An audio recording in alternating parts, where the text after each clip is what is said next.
Molweni bahlobo bam, kwibali lethu lanamhlanje sihlangana nenkwenkwana egama linguTimo efuna ukuba liqhawe superhero. Soze ukholwe ukuba uwafumana njani la mandla. Yizani sibone abahlobo bethu bakanalibali besibalisela. uTimo wayehlala kwidolophana elalirhanqwe zintaba namasimi aluhlaza namahlathi amahle. Kodwa ena ndawo wayithanda yayipaka, wayekuthanda phaya kuba wayeziva eliqhawe elibalaseleyo xa ebaleka ejikeleza. Yonke imihla xa uTimo ebuya esikolweni wayelindelwe amaqebengwana amnandi enzelwe ngumakho wakhe yahlohliweyo. Emva koko ayenze umsebenzi wakhe wesikolo. Xa egqibile aphume ebaleka ekhwaza, khulu khulu khulu khulu, lixesha lokudlala ngoku. Timo, yima, awufuni ndikufundele ibali? Wakhwaza umakhulu. Hayi khulu, ndifuna ukudlala kwaye ndibuke iindawo. Zininzi iindawo ongazihlola kwiincwadi zamabali. Iincwadi zifundisa izinto ezininzi, zikuse kwindawo ongazange uye kuzo. Khulu, hehe, iincwadi azinokundisa ndawo. Ziimoto kuphela ezinokukwenza oko. Watsho ebaleka esehla indlela esiya epakini nabahlobo bakhe. Ngenye injikalanga oyena mhlaba kaTimo senyongweni uBen wayemlindele esangweni. Hey Timo, ukulungele ukudlala? Wabuza uBen. He, ndisoloko ndilungile, watsho uTimo esihlimgaqo noyena mhlaba wakhe senyongweni. Bobabini bebafuna ukufika kuqala epakeni. Bathi bakufika epakeni, abanye abahlobo bakaTimo bebebalindele. Pamela wayehleli kujingi elila. uNomanosiya bememi ecaleni kwakhe, babonakala bakhathazekile.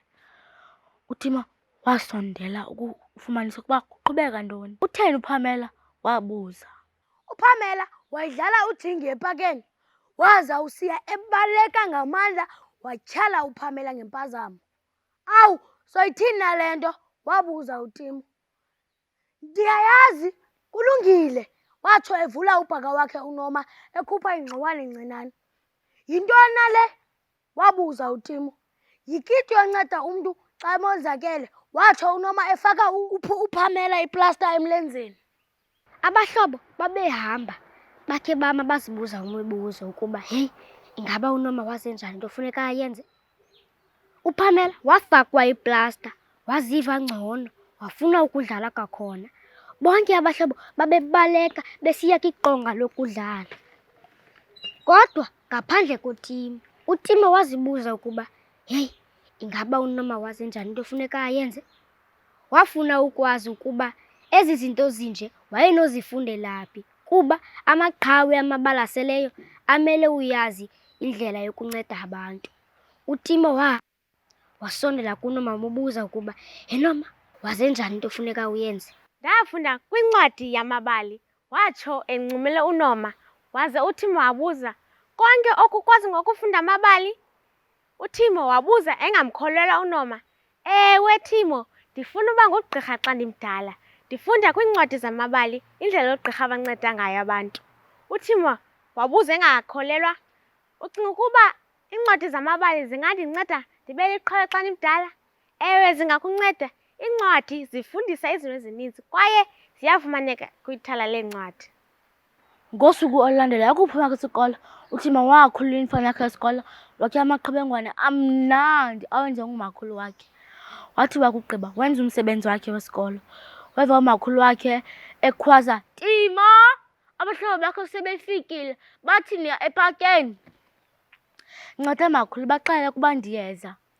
Wothuka umakhulu ngoba uTimo wayesoloko engxamele ukuya epakeni. Kutheni ungayi epakeni ngoku? Wabuza umakhulu. Ndicela undifundele ibali phambi kokuba uhambe, watsho uNoma. Ukhulu noNoma bahamba baya endlini kakhulu. Bathi xa befika phaa, ukhulu wathatha incwadi yakhe encinane wamfundela ke uNoma. uNoma wozela. Wathi uNoma xa ephakama, khulu, ndiyahamba mna ngoku. Wabhabhayisa ke uNoma wamshiya ngelo hlobo ukhulu. Laphela kamnandi ibali lethu. Bhalela uTimo ileta, umbalisela ngebali lakho olithandayo. Ungalibali ke ukumcacisela ukuba yintoni kanye luyithandayo ngeli bali. Ulifake kuFacebook @Nal'ibaliSA.